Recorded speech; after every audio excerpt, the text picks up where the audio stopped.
Allah disebutkan di dalam Al-Quranul Karim lebih dari 2000 kali. Ini memberi pelajaran kepada kita agar kita banyak menyebutnya.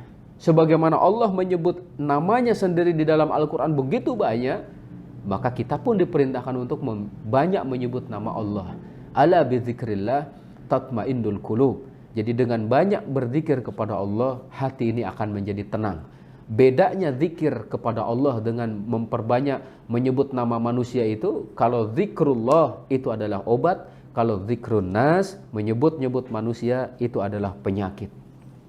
Allah memperkenalkan namanya kepada para nabi. Innani anallah, contohnya kepada Nabi Musa. Innani anallah la ilaha illa ana fa'budni. Sesungguhnya aku adalah Allah. Tidak ada ilah yang berhak disembah kecuali aku, maka dirikanlah salat untuk mengingatku.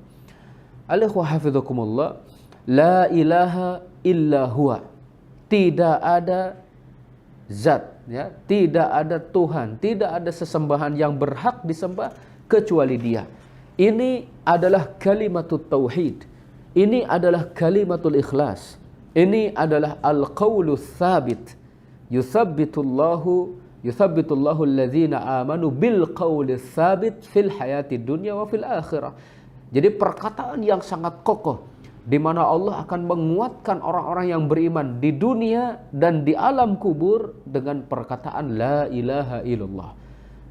La ilaha illallah adalah al-kalimah al-baqiyah, kalimat yang senantiasa abadi. Seperti Allah menyatakan tentang kisah Nabi Ibrahim, wa ja'alaha kalimatan baqiyah fi aqibihi la'allahum yarji'un. Dan dia, Nabi Ibrahim, telah menjadikan kalimatut tauhid sebagai kalimat yang abadi, yang akan senantiasa ada pada generasinya, gitu ya, agar mereka kembali kepada tauhid ketika ada sebagian orang yang mulai menyimpang darinya. Kalimat ini juga dinamakan dengan kalimatul ahd, kalimatul ahdi. Allah Subhanahu wa taala berfirman, la yamlikuna syafa'ah illa man ittakhadha 'indar rahmani ahda. Tidak ada yang bisa mendapatkan syafaat kecuali bagi mereka yang sudah mengikat janji dengan Allah Subhanahu wa taala. Mengikat janji dengan Allah adalah dengan keyakinan kita, ucapan kita la ilaha illallah. Tidak ada ilah yang berhak disembah kecuali Allah Subhanahu wa taala.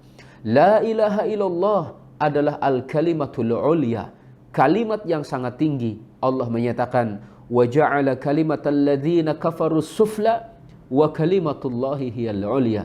Allah telah menjadikan kalimat orang-orang kafir itu rendah, dan Allah menjadikan kalimat Allah, yaitu la ilaha illallah, dialah yang tinggi. La ilaha illallah adalah puncak cabang keimanan. Rasul SAW menyatakan iman itu memiliki 69 cabang atau 79 cabang. Yang paling tinggi adalah la ilaha illallah. Yang paling rendah adalah menyingkirkan duri dari jalanan, dan rasa malu adalah bagian daripada iman.